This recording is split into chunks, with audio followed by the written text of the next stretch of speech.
Assalamualaikum warahmatullahi wabarakatuh. Hamidan lillah wa musalliyan wa musalliman ala Rasulillah Sayyidina Muhammad ibn Abdillah wa ala alihi wa sahbihi wa man walah, amma ba'du.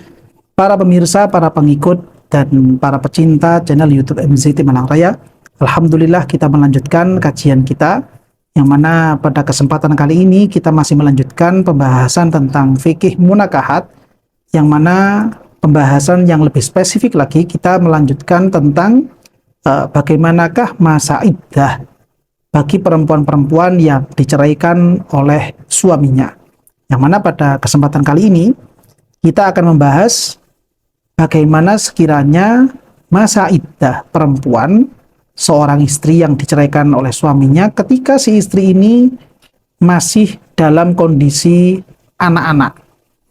Begitu juga dengan perempuan-perempuan yang dia itu diceraikan oleh suaminya, namun dia sudah masuk pada usia-usia menopause. Dia sudah tidak lagi mengalami yang namanya haid. Dan itu yang menjadi pembahasan inti dari kitab Ghayatul Taqrib. Yang mana kemudian nanti di dalam keterangan kitab Fathul Qorib, beliau Syekh Muhammad bin Qasim Al-Ghazzi memberikan tambahan tentang ketika si istri ini merupakan sosok perempuan yang sudah dewasa, namun dia belum pernah sama sekali mengalami yang namanya haid. Demikian juga dengan tambahan kondisi perempuan yang mutahayyirah.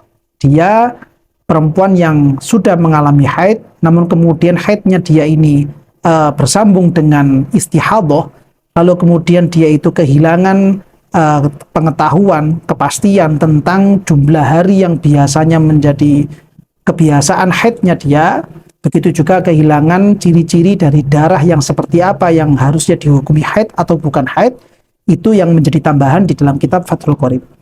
Yang mana dalam hal ini beliau Syekh Al-Qadhi Abu Syuja' Al-Asfahani, demikian juga Syekh Al-Imam Muhammad bin Qasim Al-Ghazzi memberikan keterangan di dalam kitab Fathul Qorib ini dengan menyatakan, Bismillahirrahmanirrahim, wa in kanat tilkal mu'taddatu saghiratan au kabiratan lam tahid aslan wa lam tablu sinnal ya'si au kanat mutahayyiratan au ayisatan fa'iddatuha salasatu ashhurin hilaliyatin inin tabaqa talaquha ala awwali syahri.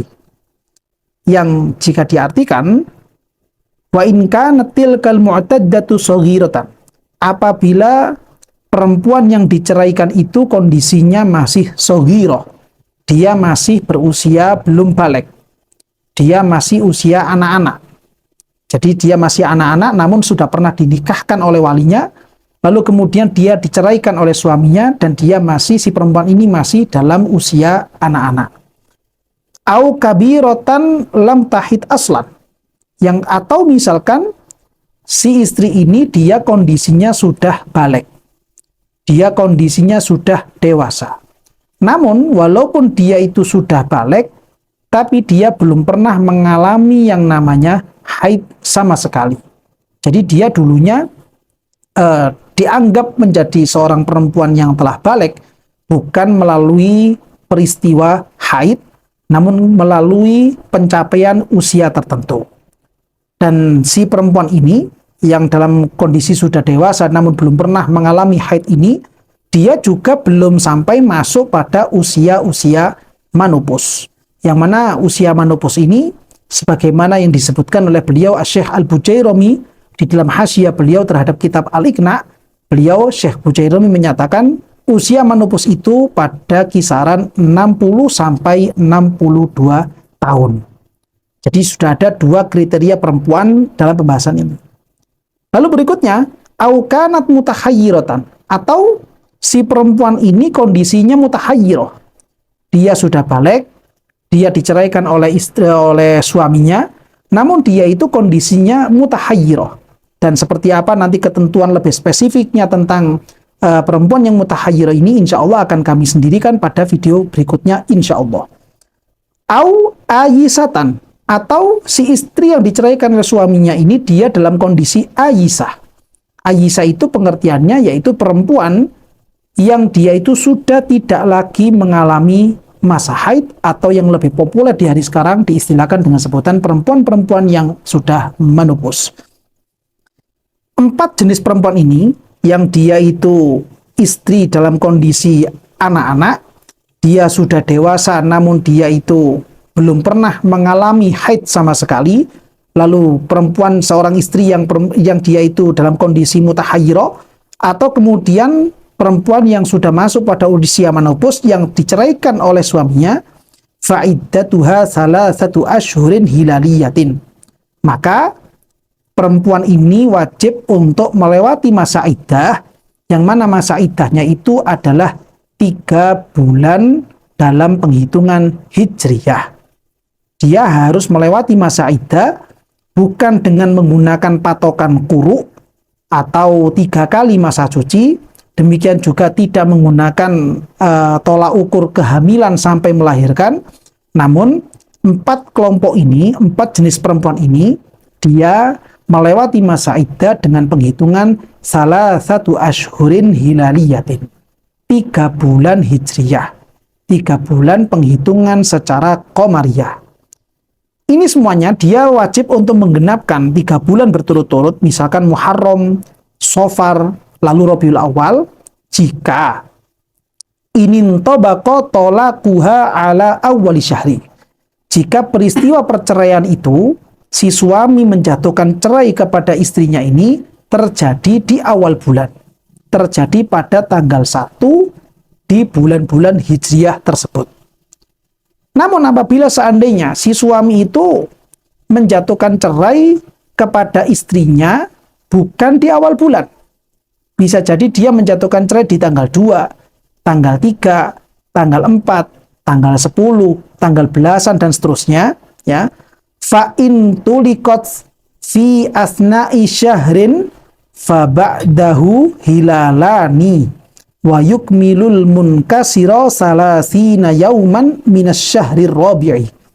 Kalau seandainya cerai tadi itu, si suami menjatuhkan cerai itu bukan di awal bulan, bukan di tanggal 1 hijriyahnya, ya, maka si perempuan ini wajib untuk menggenapkan masa iddah di bulan tersebut, di bulan yang pertama ini menjadi 30 hari.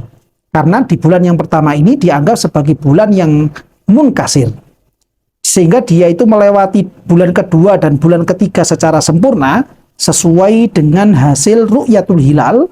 Namun kemudian di bulan ketika dia masuk pada bulan yang keempat, dia menggenapkan, mengambil hitungan hari penggenap hingga 30 hari dari sisa yang terjadi di bulan yang pertama. Taruhlah misalkan di bulan pertama dia diceraikan itu, di bulan tersebut dia hanya melewati 20 hari misalkan.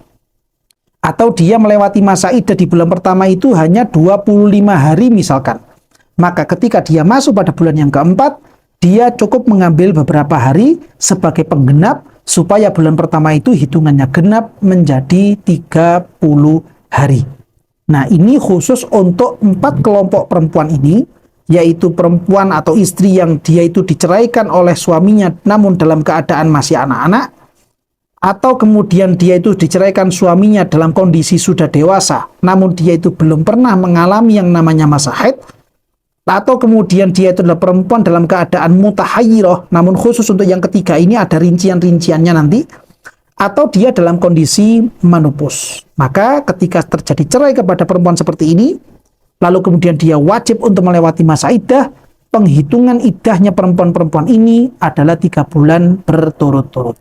Nah, ini penting untuk diketahui supaya bagi kita semuanya, bagi mereka yang telah berumah tangga, dan khususnya bagi perempuan-perempuan yang dia itu mengalami musibah perceraian seperti ini, dia mengerti bagaimana sikap dan langkah yang seharusnya diambil ketika perceraian itu datang di tengah-tengah rumah tangga si perempuan tersebut. Ketika terjadi perceraian, si suami melantarkan ungkapan-ungkapan cerai, baik itu secara sharih ataupun secara kinayah dengan niatan menjatuhkan cerai, maka istri ini wajib untuk melewati yang namanya masa iddah. Dan sebagaimana telah kita bahas pada beberapa video yang sebelum-sebelumnya, bahwa Perempuan ini yatarabbas, perempuan ini tatarabbas. Dia menanti dan menahan diri di dalam melewati masa-masa iddah. Jumhur ulama menyatakan bahwa melewati masa iddah ini sifatnya adalah ta'abbudiyah, sifatnya adalah ibadah. Sehingga ketika si istri itu melewati masa iddah dengan hitungan quru 3 kali masa suci, atau dengan penghitungan menanti kelahiran si jabang bayi, atau kemudian yang sekarang ini melewati 3 bulan dengan penghitungan komariah, perempuan ini ketika melewati masa iddah dia tetap mendapatkan pahala dari Allah Subhanahu wa taala, karena jumhur ulama menyatakan bahwa pelewatan masa iddah seperti ini sifatnya adalah ta'abudiyah, sifatnya adalah ibadah, sehingga di situ ada peluang besar Allah taala akan memberikan pahala kepada perempuan-perempuan yang mau menahan dirinya untuk tidak menerima lamaran dari laki-laki yang kedua untuk meminang dirinya karena dia masih berada pada masa iddah. Demikian juga bagi suami yang telah menjatuhkan cerai kepada si istri, ketika istrinya ini masih berada pada durasi masa-masa iddah. Selama cerai itu adalah cerai pertama atau cerai yang kedua, maka si suami masih memiliki kesempatan untuk melakukan rujuk. Si suami masih bisa merujuk istrinya ketika istrinya ini masih berada pada masa-masa iddah. Jika seandainya si suami ini ingin kembali lagi berumah tangga dengan istri yang telah dia ceraikan ini, namun kemudian si istri ini telah habis masa iddahnya, maka si suami tidak bisa lagi merujuk istrinya, namun harus melakukan akad yang baru. Dia harus melakukan akdun nikah yang baru dengan memenuhi segala syarat dan rukun-rukun yang ada di dalam ketentuan akdun nikah. Nah, inilah kiranya para pemirsa dan para pengikut channel YouTube MC Malaraya pada pembahasan kali ini. Mudah-mudahan apa yang kita kaji ini betul-betul memberikan kegamblangan, menjadikan ini sebagai ilmu yang manfaat dan barokah, dan lebih utamanya lagi mudah-mudahan Allah Subhanahu wa taala senantiasa memberikan kekuatan kepada kita semua untuk bisa mengamalkan ilmunya sehingga kita bisa menjadi orang-orang yang diridhoi oleh Allah Subhanahu wa taala dan juga semakin dekat dan semakin dicintai oleh Gusti Kanjeng Nabi Muhammad sallallahu alaihi wasallam. Amin ya rabbal alamin.